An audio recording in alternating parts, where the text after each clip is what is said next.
Hello everyone, welcome to my channel. Today I want to talk about a feeling that many new mothers experience but rarely say out loud. I tried my best, so why didn't it feel like enough?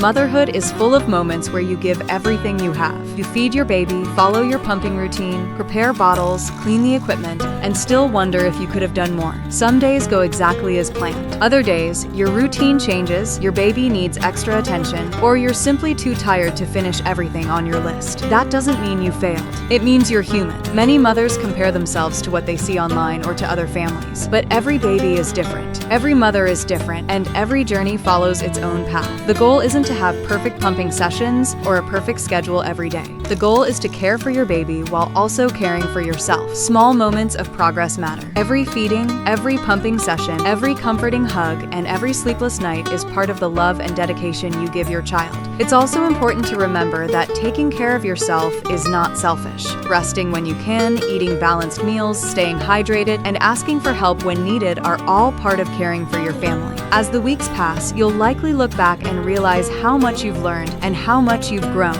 even if it didn't feel that way at the time. Every mother's journey has difficult days, but difficult days do not define your success. What truly matters is the love, patience, and commitment you show every single day. Keep going, one day at a time. Your best is meaningful, and your efforts matter more than you may realize. If you found this video helpful, please subscribe to the channel. See you in the next video.